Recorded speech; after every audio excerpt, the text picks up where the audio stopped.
Today, we delve into the storm brewing over Tinubu's proposed tax reform, particularly the contentious value-added tax restructuring. The new policy has sparked heated debates among governors, senators, and other stakeholders, especially from the northern part of the country. Inflation is going up. We're supposed to cut taxes. Ghana here, that are neighbors, they are cutting taxes. They reduced their VAT from 17% to 3%. Go and check it. On this tax issue, there's a lot of misconception. During the neck, we had the neck, and we advised federal government to force for a moment. If you see what the government is doing with your money, and then you are happy with it, you will be willing to pay. Atiku calls for transparency in tax reform bills. With voices like Atiku, Governor Zulum of Borno State, Senator Ndume, and former Sokoto State Governor Aminu Tambuwal leading the opposition, the question is, why is the reform causing so much commotion? Now, let's break it down piece by piece to understand the core issue, how the current tax system works. To understand the controversy, we need to first unpack how the current tax system operates. VAT is collected nationwide from goods and services. These funds are pulled together in a central pot and distributed as follows. Federal government takes 15%, state governments take 50%, local governments take 35%. Then, the allocation to states is influenced by population size. This means that states with larger populations like Kano, Kaduna, and others in the north receive a greater share of the VAT revenue, regardless of how much VAT they actually generate. Additionally, the states where the VAT is generated retains only 20%, while 30% goes to states with the highest population, and the remaining 50% is shared among the other states equally. The new sharing formula. The Tinubu's administration reform seeks to change this system significantly. Federal governments will now take 10%, down from 15%. State governments will now take 55%, up from 50%. Local governments will now take 35%, constant as it was before. However, the key change lies in how the revenue is distributed. The reform ensures that states generating more VAT keep a larger share of the funds.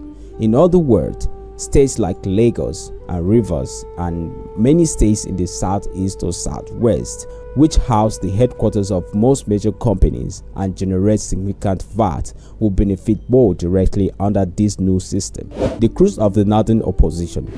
Why are northern stakeholders so opposed to this reform?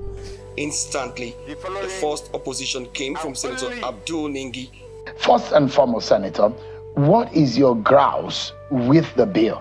The answer lies in how VAT is recorded. So the first problem is the source of the revenue and the economic structure of northern states. VAT recording at company headquarters. Currently, VAT is credited to the state where the company's headquarters is located. For example, if Coca-Cola operates in Lagos but sells its product in Bauchi, the VAT paid by Bauchi resident is recorded under Lagos.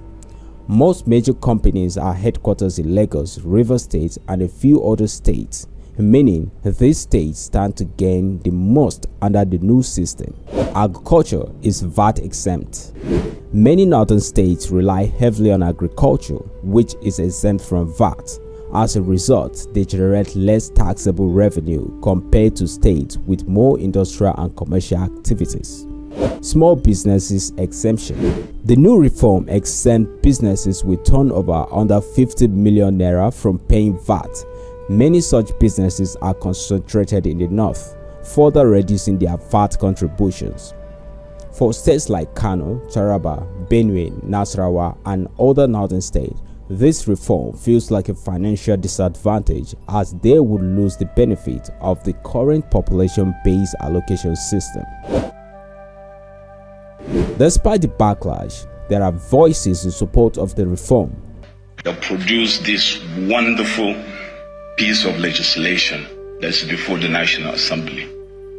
I've been in the National Assembly for 16 years, And I must say that I've seen very few bills that can be compared to the bills they produce in terms of quality, the originality of thought, and in terms of effect that we will have on our larger economic ecosystem.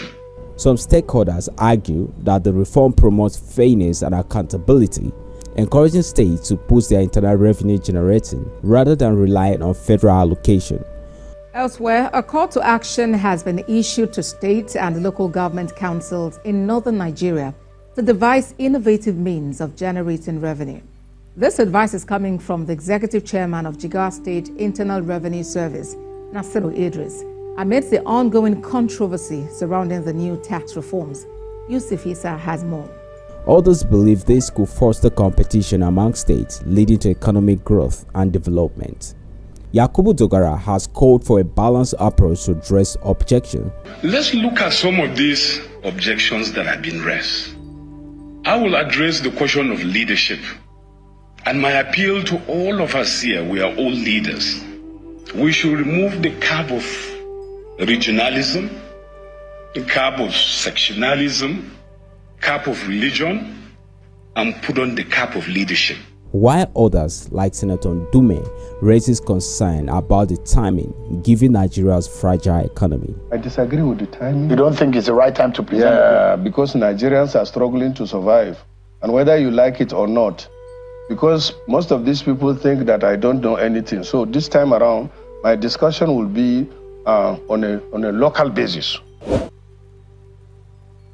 Opinions from everyday Nigerians reflect a divide. Supporters of the reform see it as a long overdue shift that rewards productivity and economic activity. Critics worry that it could widen the gap between richer, industrialized states and poorer, agrarian ones. Let's hear from Nigeria through this Al Jazeera documentary titled Nigeria Tax Reform Concerns About VAT Allocation. The Olasun commies arrive at the local market to do their weekly shopping and are met with a familiar problem: rising prices. The inflation is really high. Like, cooking at home is so expensive. I bring times 3 of what I used to bring to the market. The government says its reforms will bring relief, particularly to small businesses and lower income people.